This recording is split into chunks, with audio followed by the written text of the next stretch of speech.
Hey everyone, I'm about to head out and I thought I'd quickly do another amygdala hijack today.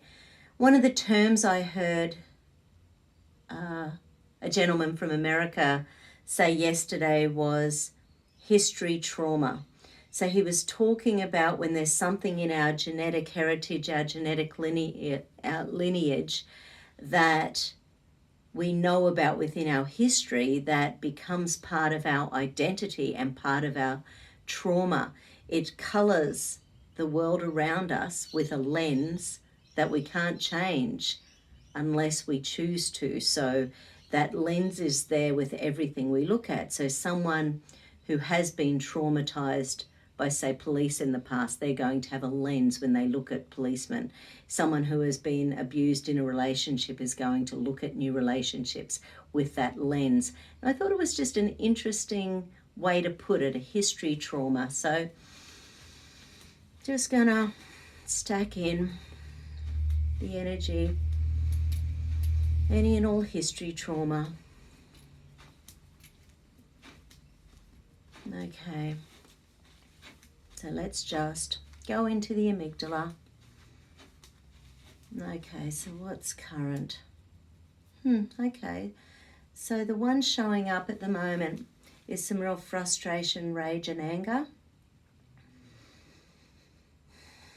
I don't know a lot about my history.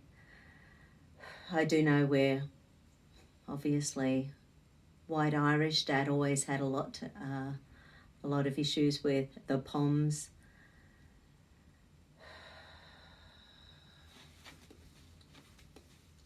My grandma, who was pure Irish, she used to, once she had a few sherries, she would get into politics about socialism and all sorts of stuff. We all have stuff, don't we? So just releasing any and all rage, anger, frustration from that history trauma.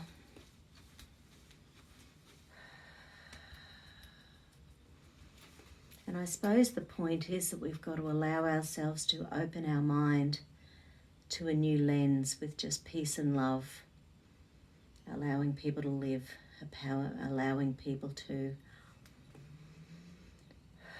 move through life without impediments, not allowing our frustration and anger to impact on other people's lives.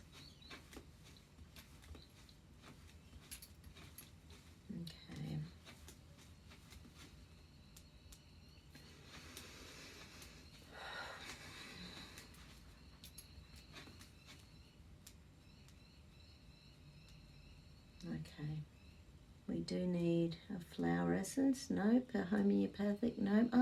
Okay. So we need a bush flower essence combo. This one's called Calm and Clear. It has a combination of all sorts of things in it, like angel sword, which allows us to release the energy from other people that are affecting us. It has jacaranda, which stops us feeling scattered and unable to focus. It has boab, which releases family crap, those family belief systems that don't serve us in any way. It has croea, which is like the equivalent of a 14 muscle balance. It has black-eyed Susan, which is for when you have the highest expectations of yourself and therefore you put those same expectations on everyone. The thing is, everyone has different experiences as they've gone through life. We can't put our expectation onto others. Have a great weekend. Bye.